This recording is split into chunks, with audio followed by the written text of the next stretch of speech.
Hey everyone, what's going on? Here to share my latest updates. This is my third video. I've been here for like a month and a half-ish now or so, and it's going really well still. I think I'm somewhat past the honeymoon side of it. Doesn't feel like such a new place, anymore. I think I've established enough to feel I'm still in the experimental phase, trying to meet new people and stuff like that, but in general I feel like now I've got kind of a hold on things. It's getting into a routine. I'm really feeling like this is my home, which is it's cool. It's like you've reached this critical mass of time, and now it's real that this is where you live. So that's exciting. Also starting to miss my friends and family, so that's another way that you know that you've moved on and started a new chapter. So miss and love you all. I'm super tired right now, so apologies for the low energy. On that note, I have my places that I go now, my favorite bars and cafes and restaurants and stuff, and people, I think, recognize that I'm not a tourist anymore. At first, it's super obvious, and they're super friendly, but they're used to such high turnover. And now that I've come in so many times to some of these places, they greet me when I walk in, and they give me a kiss, and it's super sweet. Here, it's similar to Europe. In Europe, they kiss on both sides. Here, you'd kiss on one cheek. In the U.S., you just normally give people a hug. So they kiss me when I walk in, and they know my name, and we talk about life, and it's really nice. It's nice to have people that know who you are. So that's exciting. I started taking Spanish lessons, which is also really awesome. I think I posted in one of the videos that it was very important to me that I want to sound native. That's going to take a long time. But I at least don't want to be wrong when I'm speaking. I don't want to be using incorrect grammar. I don't want to be using incorrect phrases or messing up my vocabulary. So I thought I would start taking lessons, and my teacher is freaking incredible. He is so funny, and he's so awesome. And we just have a great time, and I feel like he teaches in a way that I really get it. And he deals with my type A personality of trying to control the conversation.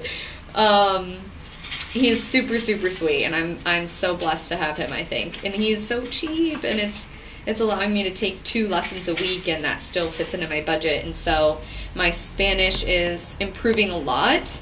I have noticed, I don't know how many of you watching this are bilingual, but it is really hard to switch between 2 languages that are native to you, or not native. Maybe that's why. I'll speak English all day at work and then have to go to a lesson with him, and it takes us probably the first 30 minutes of my hour-and-a-half lesson for me to be in Spanish mode. And right now I just got out of a lesson, and I can feel that my accent is wanting to be Spanish, and so it's just weird to try to speak English because my brain is trying to think in Spanish right now, and so it's hard to go back and forth. I think a lot of times at school growing up, going to the elementary school I went to, that was Spanish immersion, and being in Spanish class, we would switch between Spanish and English sometimes, and in college going to Spanish class, and so it was so a part of it, your conversation, to switch back and forth, that it was easy. But I think now, because I'm going English solely to Spanish solely and not trying to mix the 2 languages, it's a lot harder, and he's pretty strict about me not speaking English when we're together. So I even have homework that I'm trying to do. So that's really awesome. I'm also trying to get a lot more out of my comfort zone. There are a lot of Argentinians that speak English, and there are a lot of people at work that want to practice their English, and so they'll talk to me at my co-working space, not at my job, sorry, and they'll talk to me in English, and I respond to them in English, when I should be practicing my Spanish. So I've been trying to be more strict. I've been trying to go into a restaurant and solely speak Spanish and not say, do you speak English, in case I don't know how to translate something. I use my phone translator a lot if I can't think of a word, but in general, like, I think it's important to try to get out of my, like, English mindset. Another thing that I noticed, I mean, I noticed this at the jump, but I think because I've met so many, now it's much more prevalent for me. There are so many refugees in Argentina, in Buenos Aires specifically. And it's pretty incredible that the Argentine system allows for these people to start a life here if they're trying to escape really intense situations in their homeland. And obviously there's a lot of stuff going on in the United States right now, and it makes me very sort of shocked and happy and just really in awe how much people seem to be welcoming here, and from the core of how their system is set up. Anyone can have free healthcare. It does not matter where you're from, how much you make, what insurance you have, like, in general, free healthcare, which is amazing. And it's not super, super hard to become an Argentine citizen. Also really amazing. There's lots of little things like that add up that I think just allow for a somewhat simplistic process to feeling like you can make a new home somewhere. So there, specifically in my neighborhood, there's a lot of Colombians and Venezuelans. And almost every Uber driver I've ever gotten is Venezuelan. And the first thing they say when you ask them where they're from is, I'm from Venezuela, but I'm so grateful to live here now. And it's really, really amazing to see that. So that's awesome. I also, because this week was Easter and Passover, this is also something that I knew, but now I'm seeing it more. Tons of different religions here. There are, like, Christians and Catholics, like, pouring out of church because of everything that was going on this weekend with Good Friday and Easter. There were, like, Jews walking around with yarmulkes. Like, it was amazing to see them, like, walk past each other. It's just awesome. There's mosques downtown, like, anything. I mean, those are just the things that I noticed right away, but it's pretty cool to see the amount of diversity. Like, you would think that a large metropolitan area that's sort of a melting pot like LA or San Francisco or New York or whatever, but even in a country like Argentina where it's predominantly Catholic, it's really awesome to see the diversity here among different religions as well. There's also a lot of different food here. I think I might have mentioned this before, but there are Mediterranean restaurants, Chinese restaurants, Thai food, sushi, like, you name it, they have it. I've had fish and chips in a pub. I've had sushi several times. I've had Peruvian food several times. Venezuelan food, dear God, it's so good. And I went, so two of my friends from Cal Poly are visiting right now. They're traveling all around Argentina. They're in Patagonia right now, but I've been spending a lot of time with them. And we went to an empanada cooking class. We learned how to make empanadas specifically that were Argentine, and then specifically Buenos Aires. Every province here has their, like, kind of thing that they do with empanadas, and a lot of Latin countries obviously make empanadas. But we learned how to make it. It's super easy, and I'm actually making them this week at my house because I have some pumpkin that I need to use, or some squash. So we were able to make vegetarian ones, and the boys had meat ones with the other couples that were at the event with us. So that was really, really fun.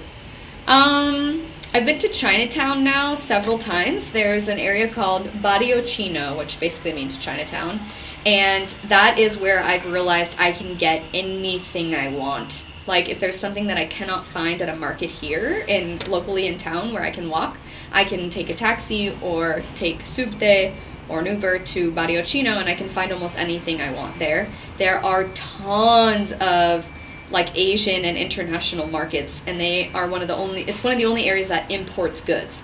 So if I want to find something that's for example, I wanted to find salsa, like genuine Mexican salsa. And I could make it myself, and I will, but I wanted to, like, just get a store-bought one because I was so desperate at the time. And they had it. You cannot find that anywhere else in Argentina. Like, I'm not talking about pico de gallo. I'm talking about, like, serious salsa, Mexican salsa. So next quest is to find a really good Mexican restaurant. I've got, like, a few options to choose from. Oh my god, my air conditioning just kicked on. It's blowing my face. I found, like, a few options, so now I just need to, like, go and actually attend some of these places to see what they're like. So good to know that I have a place where I can find American things if I want to. Also went out with, like, some friends and coworkers a few weekends ago, since last time I made this video, and we discovered several bars that have anything you want for 59 pesos. Right now, it's 42 pesos to the US dollar. So essentially, for like $1 and some change, you can get anything you want to drink. Beer, a shot, a cocktail. Like, it was nuts. And also, like, super dangerous. But just goes to show, you know, anything is possible in Buenos Aires. Also went to one of the oldest neighborhoods of Buenos Aires. It's called San Telmo. I don't remember if I talked about this in the last video. Sorry if I did. But they've got a lot of the original architecture that they had way back when. This was like 1800s, I want to say. I could be really wrong. My bad if it is. Cobblestone streets, amazing, like, street performances, tons of artisans that line up on the street and essentially just want to sell you stuff, and lots of, like, little restaurants and good places to eat and hang out. On Sundays is when they do, like, their big market. Picture like a farmer's market, but also they sell other goods as well. And so I went a few weeks ago by myself and just explored around. Ended up getting put in front of this drum line of people that were led by a group of dancers. So, like, the dancers were dancing along to the beat of the drum line, but the drum line had, like, several rows of people that were playing all sorts of different drums, and they were snaking, like, up and down each lane of the market, and it was just awesome to see. Like, there were old people, there were young people were sweating, taking their clothes off because they were dancing so hard, and people were following them, taking pictures, just so happy. It was like a scene out of a movie, so that was really awesome. Found a super awesome place to do my nails. Look how good those look. Thank God. She's my friend now. Love this girl. Her name is Darkies, which sounds like Dark Kiss, but it's not. She is also a refugee from Venezuela. She came here a few years ago to start a new life. Her husband and her children are still in Venezuela, and she just told me this last time that I saw her that she had enough money to buy the tickets, and so they're coming on October 12th, and I'm so happy for her. I told her that we're going to do, like, some sort of party or something at the office to welcome them and make sure that they feel good. Her husband actually studied systems engineering in Kansas City and speaks fluent English. We FaceTimed him when I was at my appointment with her, and she's so happy. She has, like, 3 young kids and just had to straight up fucking leave. Like, okay, so that's amazing. Love her. Glad I found a place to do my nails. Most importantly, no. Couple things that I still... went to the botanical garden near my house. Yay. We are in the fall season right now, heading into winter, so not a lot of things were in bloom. But the same kind of idea that I was mentioning in the last video about how people are just very tranquilo, they're very relaxed, kind of living every day as it comes, not trying to plan too much, not trying to work too hard, just trying to enjoy life every day as it comes. There were a ton of people in this botanical garden, which is free to enter, plenty of places like this, and they were just drinking mate, hanging out, like, being in love, kissing each other, like those who were in relationships, and it was just awesome to walk around and see that. I think the bond that people have here, and I don't know, Latin culture, you know, like, people are just so loving, and it was just a beautiful sight to see. There are a ton of parks near my house, which I'm going to go hang out at them someday, where people just chill. It's kind of like Dolores Park in San Francisco. Everyone just hangs out when the sun's out, and it's beautiful. Let's see. Okay, three last things. I am having trouble figuring out how to get pesos because no matter what I do, it's going to cost a lot of money. I have heard that I can take that ferry to Uruguay, like I mentioned in the last video, which I'll have to do eventually for my tourist visa anyways, to exit the country.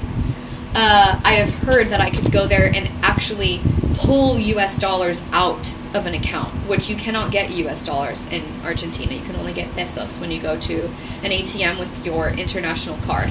I can go with my Bank of America debit card to Uruguay and I think take cash out, bring it back here, and I get a much better exchange rate if I have $100 bills US dollars.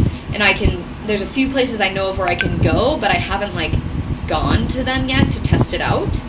And I have a girl that I've been working with to try to go through her, but it's $25 for every transaction. If I go to an ATM, there's only certain ATMs that will give you a certain amount of money that you need that would make the cost of the transaction justified. So if you're only taking out 2,000 pesos, that's not worth it because it's costing you $10-15 to take it out, and you're really not taking out that much. That 2,000 pesos will last me 3 days because there's a lot of places here, another thing I didn't realize, that just don't take a card. Even though it's a huge metropolitan city, a lot of places are no, we just take cash, or our card machine's broken, or whatever it is. So I'm still trying to figure out a way to get money out. That's kind of my next thing. I have a lot of advice. I just need to test it all and decide what the best method is for me. I also want to really see a tango show. For those of you who don't know, tango is huge in Argentina. This is one of the places that originated. You can see a lot of amazing shows here, and I kind of want to learn how to do it, or how to do some sort of dance. So there's dance lessons on my list. Obviously I suck at dancing, so I need to really get some good lessons. Also want to join conversation group or some sort of expat group. There's plenty of those that exist. I just haven't pulled the trigger yet on going to one of them.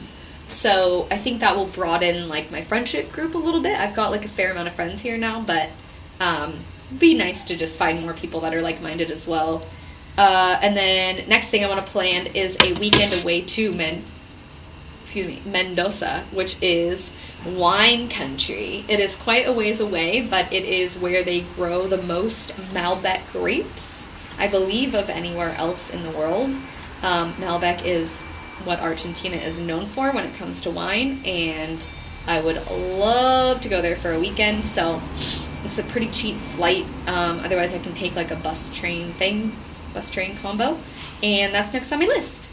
Okay, that's it for my updates. Bye.